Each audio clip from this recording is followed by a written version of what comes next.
ചേട്ടാ പത്തനാപുരത്ത് വലിയ രാഷ്ട്രീയ സംഘർഷങ്ങൾ നടക്കുകയാണ്. പത്തനാപുരത്തെ ഏറ്റവും വലിയ പാർട്ടി ഏതാണ് എന്ന് ചോദിച്ചു കഴിഞ്ഞാൽ കേരള കോൺഗ്രസ് ബി എന്നാണ് പലരും പറയാറുള്ളത്. അതിൻ്റെ സംസ്ഥാന വൈസ് ചെയർമാനായിട്ടുള്ള കരിക്കത്തിൽ തങ്കപ്പപിള്ള അപ്പോൾ അദ്ദേഹത്തെ പുറത്താക്കിയിരിക്കുകയാണ്. ഇത് ഗണേഷ് കുമാർ തോൽക്കും എന്നൊരു പ്രതീതി ഉണ്ടായതുകൊണ്ടാണ്. കാരണം അദ്ദേഹം പാർട്ടി വിരുദ്ധ പ്രവർത്തനം നടത്തി എന്ന് പറഞ്ഞുകൊണ്ടാണ് ഈ തെരഞ്ഞെടുപ്പ് കഴിഞ്ഞപ്പോഴത്തേക്ക് അദ്ദേഹത്തിനെ പുറത്താക്കുന്നത്. ഗണേഷിൻ്റെ തോൽവി ഭയന്നുകൊണ്ടാണോ?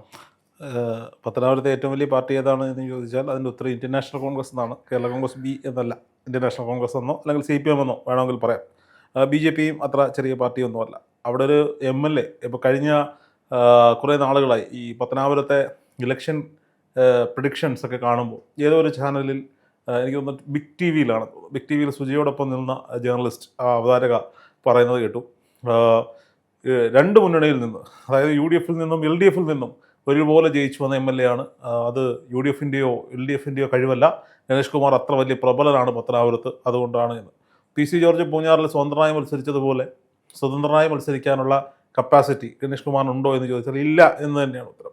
അവിടുത്തെ പാവപ്പെട്ട കോൺഗ്രസ്സുകാരൻ്റെയും കേരള കോൺഗ്രസ് എമ്മുകാരൻ്റെയും CPMകാരൻ്റെയും CPIക്കാരൻ്റെയും ഒക്കെ വോട്ടുകൊണ്ട് തന്നെയാണ് കാലാകാലങ്ങളായി ഗണേഷ് കുമാർ ജയിച്ച് നിയമസഭയിലേക്ക് പോകും. മുന്നണി മര്യാദകളുടെ ഭാഗമായി മുന്നണി മാറി വരുന്ന ഘടകകക്ഷികൾക്ക് അനുകൂലമായി നിൽക്കേണ്ടുന്ന ഒരു സാഹചര്യം അവിടുത്തെ പാവപ്പെട്ട CPMൻ്റെയും CPIയുടെയും സഖാക്കന്മാർക്കുണ്ട് എന്നുള്ളത് തന്നെയാണ്. അവർ വളരെ, ഞാൻ ഈ പത്തനാപുരത്തെ വോട്ടർ എന്ന നിലയിൽ പലപ്പോഴും KB ഗണേഷ് കുമാറിനെ കുറിച്ചുള്ള വീഡിയോകളൊക്കെ ചെയ്യുമ്പോൾ നമ്മളോട് കലഹിക്കാറുള്ളതും സൗഹൃദത്തിൽ രഹസ്യങ്ങൾ പറയാറുള്ളതും അവിടുത്തെ CPMകാരും CPIക്കാരും ഒക്കെ തന്നെയാണ്.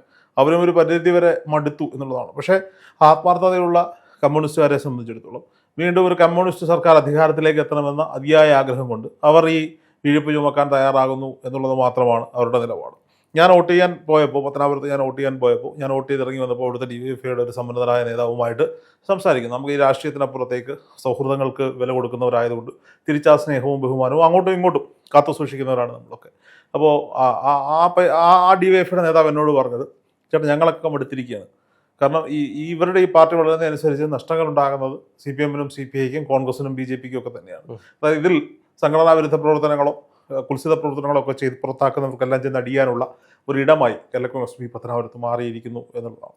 അപ്പോൾ സ്വാഭാവികമായും ഇയാൾ ഇത്തവണ പരാജയപ്പെട്ടു പോയാൽ അടുത്ത തവണ ഇത് CPMനോ CPIക്കോ സീറ്റ് എടുത്ത് മത്സരിക്കാൻ പറ്റുന്നൊരു സാഹചര്യമുണ്ട് എന്ന ഉത്തമബോധ്യം സഖാക്കന്മാർക്കുണ്ട്. പക്ഷേ പിണറായി വിജയൻ്റെ നേതൃത്വത്തിൽ ഒരു മൂന്നാം സർക്കാർ പ്രതീക്ഷിക്കുന്ന ഇടതുപക്ഷത്തിന് ഓരോ സീറ്റും വിലപ്പെട്ടതായതുകൊണ്ട് അവരുടെ സംഘടനാ സംവിധാനങ്ങൾ കേരള കോൺഗ്രസ് ബിക്കൊപ്പം KB ഗണേഷ് കുമാറിനൊപ്പം നിൽക്കുന്നു എന്നുള്ളതാണ്. ആ ബിഗ് ടി വിയിലെ ചാനൽ അവതാരകയോട് ഞാൻ പറയുന്നു, ഒരു പത്തനാപുരത്തുകാരൻ എന്ന നിലയിൽ KB ഗണേഷ് കുമാറിൻ്റെ മികവ് കൊണ്ടൊന്നുമല്ല, അവിടുത്തെ കോൺഗ്രസ്സുകാരൻ്റെയും CPMകാരൻ്റെയും CPIക്കാരൻ്റെയും കേരള കോൺഗ്രസ് എമ്മുകാരൻ്റെയും ജേക്കബ് ഗ്രൂപ്പുകാരൻ്റെയും ഒക്കെ ഔദാര്യം പറ്റി തന്നെയാണ് ഈ പറയുന്നത്. അതൊരു മുന്നണി മര്യാദകളുടെ ഭാഗമായി തന്നെയാണ് KB ഗണേഷ് കുമാർ കാലങ്ങളായി അവിടെ ജയിച്ചു വന്നുകൊണ്ടിരിക്കുന്നത്. ഇനി കേരള കോൺഗ്രസ് ബിയിലേക്ക് പോയാൽ കേരള കോൺഗ്രസ് ബി രണ്ട് ഗ്രൂപ്പാണ്. സ്വതവേ ദുർബല പിന്നെ ഗർഭിണിയും എന്ന് പറയുന്ന അവസ്ഥയാണ്. ബാലകൃഷ്ണപിള്ളയോടൊപ്പം നിന്ന ഒരു കൂട്ടം ആളുകൾ പിന്നീട് KB ഗണേഷ് കുമാർ സ്പ്ലിറ്റായി രണ്ട് ഗ്രൂപ്പായി സ്പ്ലിറ്റാവുന്നു. ആ സ്പ്ലിറ്റിന് അവസാനം ഗണേശനൊപ്പം നിന്നവരെ ബാലകൃഷ്ണപിള്ള അംഗീകരിക്കാതിരിക്കുകയും ബാലകൃഷ്ണപിള്ളയ്ക്ക് ഒപ്പം നിന്നവരെ ഗണേഷ് കുമാർ അംഗീകരിക്കാൻ പറ്റാത്ത സാഹചര്യത്തിൽ ആത്മാഭിമാനമുള്ള കുറേ അധികം നേതാക്കന്മാർ അവിടെ വിട്ട് ഇന്ത്യൻ നാഷണൽ കോൺഗ്രസിലേക്കൊക്കെ മടങ്ങിപ്പോകുന്ന കാഴ്ചകളൊക്കെ പത്തനാപുരത്ത് കണ്ടിട്ടുണ്ട്. അത് കേരളം മുഴുവൻ ചർച്ച ചെയ്തുമാണ്. ബാലകൃഷ്ണപിള്ളയുടെ പ്രതാപകാലം അസ്തമിക്കുകയും അദ്ദേഹം ശയ്യാവലംബരാവുകയും അതിനുശേഷം അദ്ദേഹം മരണത്തെ പുൽകുകയും ചെയ്തപ്പോൾ അതിനുശേഷം അന്ന് ബാലകൃഷ്ണപിള്ളയ്ക്കൊപ്പം നിലപാടെടുത്ത് നിന്നവരെല്ലാം KB ഗണേഷ് കുമാറിൻ്റെ കണ്ണിലെ കരടായി മാറിയ ചരിത്രവും നമുക്കെല്ലാവർക്കും അറിവുള്ളതാണ്.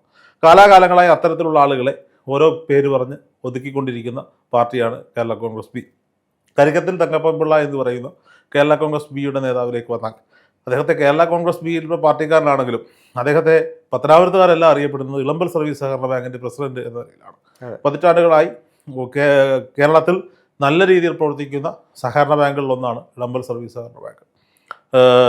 എന്താണ് ഈ സംഘടനാ വിരുദ്ധ പ്രവർത്തനം എന്ന് ചോദിക്കുന്നതിന് മുമ്പ് ഇതിൽ ഏറ്റവും വലിയ വിരോധാഭാസം എന്താണെന്നാൽ ഈ സംസ്ഥാന വൈസ് ചെയർമാനെ പുറത്താക്കിയത് കൊല്ലം ജില്ലാ പ്രസിഡന്റ് ഷാജു എന്ന് പറയുന്ന നേതാവാണ്. ഷാജു എൻ്റെ അറിവ് ശരിയാണെങ്കിൽ DYFIയിൽ നിന്ന് കേരള കോൺഗ്രസ് ബിയിലേക്ക് പോയ ആളാണ്.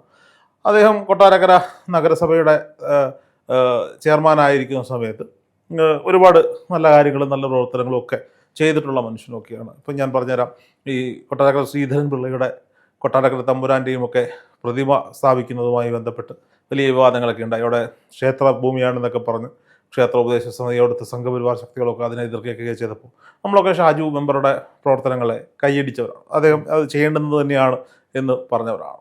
ഒരുപാട് നല്ല കാര്യങ്ങൾ അദ്ദേഹത്തിന് കൊട്ടാരക്കരയ്ക്ക് വേണ്ടി ചെയ്യാൻ സാധിച്ചിട്ടുണ്ട് എന്നുള്ളതാണ്.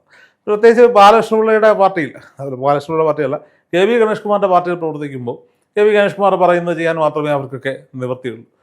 ഒരു സംഘടനയുടെ സംസ്ഥാന നേതാവിനെ, ഒരു വൈസ് ചെയർമാൻ പോസ്റ്റിൽ ഇരിക്കുന്ന ഒരാളെ എങ്ങനെയാണ് ഒരു ജില്ലാ പ്രസിഡന്റ് പുറത്താക്കാൻ സാധിക്കുക എന്ന, അപ്പോൾ അദ്ദേഹത്തിന് പ്രാഥമിക അംഗത്വത്തിൽ നിന്ന് പുറത്താക്കാം, ഉത്തരവാദിത്തത്തിൽ നിന്ന് പുറത്താക്കേണ്ടത് പാർട്ടിയുടെ ചെയർമാനാണ്. പാർട്ടിയുടെ ചെയർമാൻ ആർ ബാലകൃഷ്ണപിള്ളയുടെ മകൻ കെ വി ഗണേഷ് കുമാറാണ്. ഇതിലൂടെ ഇവർ ലക്ഷ്യം വെക്കുന്നത് കരിക്കത്തെ തങ്കപ്പൻപിള്ളയെ പുറത്താക്കാൻ, അതായത് കെ വി ഗണേഷ് കുമാറിന് കരിക്കത്തെ തങ്കപ്പൻപിള്ളയെ പുറത്താക്കാനുള്ള യോഗ്യത പോലും കരിക്കത്തെ തങ്കപ്പൻപിള്ള അർഹിക്കുന്നില്ല എന്നൊരു സന്ദേശമാണ് ഇവർ കൊടുക്കാൻ ആഗ്രഹിക്കുന്നത്. പക്ഷേ എനിക്ക് അതിനകത്ത് ഒറ്റ കാര്യം മാത്രമാണ്, ഒന്ന് സംഘടനാ വിരുദ്ധ പ്രവർത്തനവും, ഒന്ന് ഇളമ്പൽ സർവീസ് സഹകരണ ബാങ്കിൽ അഴിമതി നടത്തിയെന്ന് ആരോപിച്ചുകൊണ്ടാണ്. ഈ ഇളമ്പൽ സർവീസ് സഹകരണ ബാങ്കും കേരള കോൺഗ്രസ് ബി തമ്മിൽ എന്താണ് ഇത്ര വലിയ വിഷയം? അത് സംഘടനാ വിരുദ്ധ പ്രവർത്തനങ്ങളിലേക്ക് വരാം. തങ്കപ്പൻപിള്ളയെ സംബന്ധിച്ചിടത്തോളം ബാലകൃഷ്ണപിള്ളയുടെ മരണത്തിന് ശേഷം ഈ പറയപ്പെടുന്ന നേതൃത്വമായിട്ടൊന്നും വലിയ അടുപ്പമുണ്ട് എന്ന് ഞാൻ വിശ്വസിക്കുന്നില്ല. പക്ഷെ അദ്ദേഹത്തിന് അതിനേക്കാൾ അടുപ്പം പെരുന്നയുമായും NSS സംവിധാനങ്ങളുമായിട്ടും NSSന്റെ സുകുമാരൻ നായരുമായിട്ടുണ്ടായിരുന്നു എന്നാണ് ഞാൻ മനസ്സിലാക്കുന്നത്. സ്വാഭാവികമായും 4.5 കോടി രൂപ മുടക്കി ഒരു പത്മ കഫേ നിർമ്മാണവുമായി ബന്ധപ്പെട്ട് കെ വി ഗണേഷ് കുമാറിനെതിരെ ഒരു അഴിമതി ആരോപണം ഉണ്ടാകും. ഈ അഴിമതി ആരോപണം അന്വേഷിക്കണമെന്ന് ആവശ്യപ്പെട്ടുകൊണ്ട് അവിടുത്തെ ഒരു വിഭാഗം ആളുകൾ സംഘടനയ്ക്കുള്ളിൽ ഗണേഷ് കുമാറിനെതിരെ സംസാരിക്കുന്നു.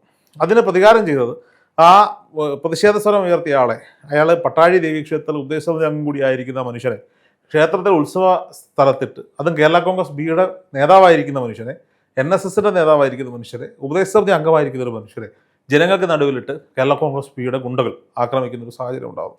ഇതിനെ തുടർന്ന് NSSനുള്ളിൽ കലാപക്കൊടി വരികയും അവസാനം NSS നടത്തിയ പ്രാഥമിക അന്വേഷണത്തിൽ കെ വി ഗണേഷ് കുമാറിന് ഇതിൽ പങ്കുണ്ട് എന്ന് മനസ്സിലാക്കിക്കൊണ്ട് കെ വി ഗണേഷ് കുമാറിനെ താലൂക്ക് യൂണിയൻ പ്രസിഡന്റ് സ്ഥാനത്ത് നിന്ന് പുറത്താക്കിക്കൊണ്ട് കമ്മിറ്റി പിരിച്ചുവിടുകയും ചെയ്തു. ഈ കമ്മിറ്റി പിരിച്ചുവിട്ടതിന് ശേഷം സംവിധാനങ്ങൾ മുന്നോട്ട് പോകാൻ വേണ്ടി NSS ഒരു അഡ്കോ കമ്മിറ്റിയെ വെക്കും, ഒരു താൽക്കാലിക കമ്മിറ്റി വെക്കും. ഈ താൽക്കാലിക കമ്മിറ്റിയുടെ അധ്യക്ഷനായി പെരുന്നയിൽ നിന്ന് പറഞ്ഞത് ഈ പറയപ്പെടുന്ന കരിക്കത്തൽ തങ്കപ്പൻപിള്ളയാണ്.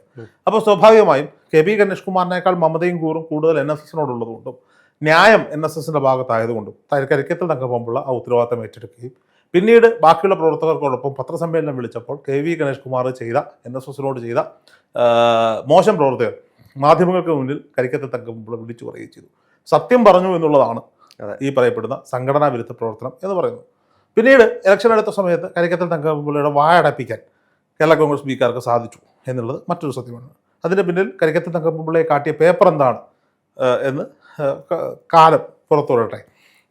ഇളമ്പൽ സർവീസ് സഹകരണ ബാങ്കിനെതിരെ അന്നു മുതൽ സോഷ്യൽ മീഡിയയിൽ തന്തയില്ലാ പേജുകൾ വഴി ഒരുപാട് പ്രചരണങ്ങൾ നടക്കുന്നുണ്ട് എന്നുള്ളതാണ്. അതിൻ്റെ തന്ത ആരാണ് എന്നുള്ളത് പത്രവാർത്തകർക്ക് എല്ലാവർക്കും അറിയാം. ഇന്നലെ വരെ വളരെ മനോഹരമായിരുന്നു ആ സ്ഥാപനമെങ്കിൽ സഖാക്കന്മാർക്കും ഈ പറയപ്പെടുന്ന കേരള കോൺഗ്രസ് പ്രവർത്തകർക്കും അവർ തീറ്റിപ്പോറ്റുന്ന ഓൺലൈൻ മാധ്യമങ്ങൾക്കും ഈ ബാങ്ക് മോശമായി മാറുന്ന ഒരു സാഹചര്യം പത്തനാപുരത്ത് ഉടലെടുത്ത് വന്നു എന്നുള്ളതാണ് സത്യം. ഒരു 2 കോടി രൂപയുടെ, ഒരു കോടിക്കണക്കിന് രൂപയുടെ ഒരു കണക്ക് കരിക്കത്തൽ തങ്കപ്പൻപിള്ള പറയുന്നു. ആർ ബാലകൃഷ്ണപിള്ളയുടെ മരണത്തിന് ശേഷം ബാങ്കിലുണ്ടായിരുന്ന കോടിക്കണക്കിന് രൂപ ഗണേഷ് കുമാറിൻ്റെ കൈക്കലെത്തിച്ചു എന്നുള്ളത്. ആ പണം ത്തെക്കുറിച്ചുള്ള വിവരങ്ങൾ ഈ പറയപ്പെടുന്ന ആർ ബാലകൃഷ്ണപിള്ളയുടെ വിൽപ്പത്രത്തിൽ ഉണ്ടായിരുന്നോ? ഇനി ഇല്ല എങ്കിൽ അത് അദ്ദേഹത്തിൻ്റെ മക്കളായ 3 പേർക്കും അവകാശപ്പെട്ടതല്ലേ? ആ 3 പേര് അറിഞ്ഞിട്ടാണോ ഈ പണം പിൻവലിച്ചിട്ടുള്ളത്? ഇതൊക്കെ ചോദ്യമുനയിൽ നിൽക്കുന്ന കാര്യങ്ങളാണ്. എന്തു തന്നെയായാലും തനിക്കെതിരെ നിൽക്കുന്നവരെ ആരെയും ഞാൻ ഉപദ്രവിക്കാറില്ല, ഞാൻ ജനാധിപത്യ രീതിയിൽ ഈശ്വരവിശ്വാസിയായി പോകുന്നൊരു നേതാവാണ് എന്ന് ഇലക്ഷൻ്റെ തലേന്നിൻ്റെ തലേ ദിവസം കെ വി ഗണേഷ് കുമാർ ഒരു വീഡിയോ എടുത്തിരുന്നു. ആ വീഡിയോയുടെ പശ്ചാത്തലം എന്ന് പറയുന്നത് അവിടെ UDF സ്ഥാനാർത്ഥിയായി വന്ന ജ്യോതികുമാർ ചാവക്കാൽ അദ്ദേഹത്തിൻ്റെ കുടുംബത്തിനൊപ്പം ഒരു വീഡിയോ പുറത്തുവിട്ടിരുന്നു. മാതൃഭൂമി ഡിജിറ്റലിന് ഗണേഷ് കുമാർ കൊടുത്ത ഒരു ബൈറ്റിൽ എനിക്കെതിരെ രാഷ്ട്രീയപരമായും വ്യക്തിപരമായും നിന്നവരാരും ഇന്ന് രാഷ്ട്രീയ കേരളത്തിൽ ജീവിച്ചിരിപ്പില്ല എന്നൊരു സ്റ്റേറ്റ്മെൻറ്റ് പറയുകയുണ്ടായി. ഇതിനെ തുടർന്ന് പിറ്റേന്ന് ജ്യോതികുമാർ ചാമക്കാലയുടെ ഫ്ലെക്സ് ബോർഡുകൾ തകർക്കുകയും ഉണ്ടായിരുന്ന ഒരു പോസ്റ്ററിന് മുന്നിൽ ഒരു റീത്ത് സമർപ്പിക്കുകയും ചെയ്തൊരു സംഭവം പത്തനാപുരത്തുണ്ടായിരുന്നു. അപ്പോൾ സ്വാഭാവികമായും ഇതൊരു സന്ദേശമാണ് എന്ന് മനസ്സിലാക്കിയിട്ടാണ്, അതായത് വധിക്കപ്പെടാം അല്ലെങ്കിൽ ജീവൻ പോലും ആപത്തിലാകാം എന്ന് മനസ്സിലാക്കിയിട്ടാണ് ജ്യോതികുമാർ ചാമക്കാലയും അദ്ദേഹത്തിൻ്റെ കുടുംബവും ഒരു വീഡിയോയുമായി രംഗത്ത് പോകും. ഇതിന് മറുപടി എന്നോണം കെ വി ഗണേഷ് കുമാർ ഒരു വീഡിയോ എടുത്തു. എനിക്ക് പെൺമക്കളില്ല, ആ മക്കളെ കണ്ടപ്പോൾ എനിക്ക് എൻ്റെ മക്കളെ പോലെ തോന്നുന്നു. ആ സ്നേഹവും വാത്സല്യത്തിൽ ഞാൻ പറയുന്നു, നമ്മൾ ആരെയും ഉപദ്രവിക്കാറില്ല. ഇതിനു മുമ്പ് ഇവിടെ തിരഞ്ഞെടുപ്പിന് വന്നവരൊക്കെ ഇവിടെ ഉണ്ട്, ഞാൻ അങ്ങനെ ആരെയും ഇല്ലാതാക്കി എന്ന് പറഞ്ഞിട്ടില്ല എന്നൊക്കെ പറഞ്ഞുകൊണ്ട് ഒരു മനുഷ്യനെ വധിക്കുന്നതിനേക്കാൾ മോശം പ്രവൃത്തിയാണ് അദ്ദേഹം വളർത്തിക്കൊണ്ടുവന്ന ഒരു സംവിധാനത്തെ ഇല്ലായ്മ ചെയ്തത്. ഒരുപാട് ജനങ്ങൾക്ക് കൈത്താങ്ങായിട്ടുള്ള സ്ഥാപനമാണ് ഇളമ്പൽ സർവീസ് സഹകരണ ബാങ്ക്. അതിൽ അഴിമതി നടന്നിട്ടുണ്ടെങ്കിൽ അഴിമതിയുടെ ഉത്തരവാദികൾ ശിക്ഷിക്കപ്പെടേണ്ടത്, അത് അന്വേഷണമാണ് വേണ്ടത്. എന്തുതന്നെയായാലും ഗണേഷ് കുമാറിൻ്റെ കുടുംബ സ്വത്താക്കി വെച്ചിരിക്കുന്ന പാർട്ടിയിൽ നിന്ന് ആരെ വേണമെങ്കിലും പുറത്താക്കാനും ഉൾക്കൊള്ളാനുമുള്ള ഉത്തരവാദിത്വം ഗണേഷ് കുമാറിനുണ്ട്. പക്ഷേ എൻ്റെ ചോദ്യത്തിന് ഒരു ഉത്തരം കൂടി കേരള കോൺഗ്രസ് ബിയുടെ നേതൃത്വം നൽകണം. എങ്ങനെയാണ് സംസ്ഥാന വൈസ് ചെയർമാനെ ഒരു ജില്ലാ പ്രസിഡന്റിന് പുറത്താക്കാൻ സാധിക്കുന്നത്?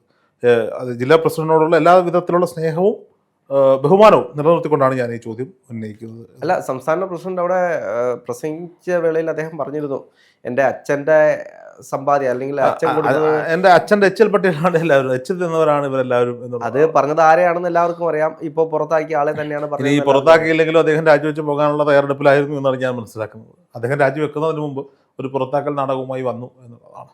ഇനി എന്തൊക്കെ ആക്ഷേപങ്ങൾ ഉന്നയിച്ചാലും ഈ പറയപ്പെടുന്ന UDF സർക്കാർ അധികാരത്തിലേക്കെത്തും.